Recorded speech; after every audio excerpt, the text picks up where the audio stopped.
మరియు పెద్దలకు వాళ్ళందరికీ కూడా బీటీఎం ఫౌండేషన్ సేవా సంస్థకు చేసినటువంటి విద్యార్థులకు మరియు తల్లిదండ్రులకు అందరికీ కూడా శుభాకాంక్షలు తెలియజేస్తున్నాను.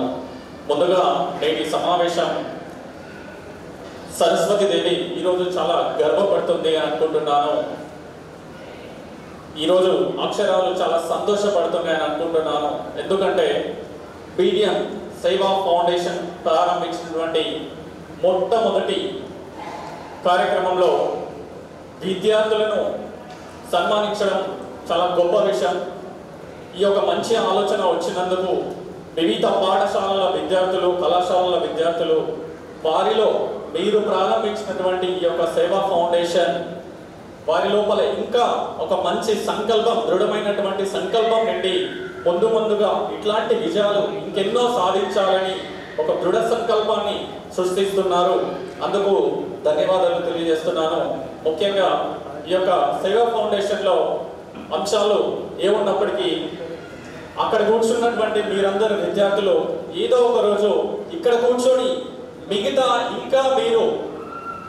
మిగతా వచ్చే విద్యార్థులకు ఒక నిరంతరం పునాది కావాలి, అట్లాంటి దృఢ సంకల్పం నింపాలని చెప్పేసి ఈ యొక్క సేవా సంస్థ వారు ఆశించినందుకు మరొకసారి ధన్యవాదాలు తెలుపుతున్నాను. ఇకపోతే బీటీఎం గారు నాకు చాలా సంవత్సరాల నుండి అన్నయ్యగా చాలా సుదీర్ఘమైనటువంటి ప్రయాణంలో ఉన్నాం అన్నా నేను.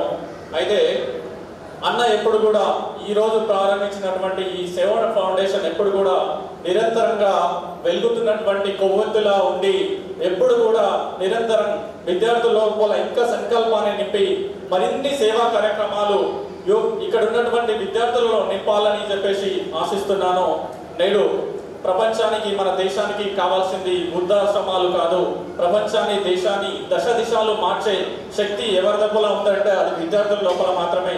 అట్లాంటి విద్యార్థుల లోపల ఒక మంచి పునాది నింపుతున్నందుకు ధన్యవాదాలు తెలియజేస్తున్నాను. ఈ యొక్క అవకాశాన్ని ఇచ్చినందుకు ధన్యవాదాలు.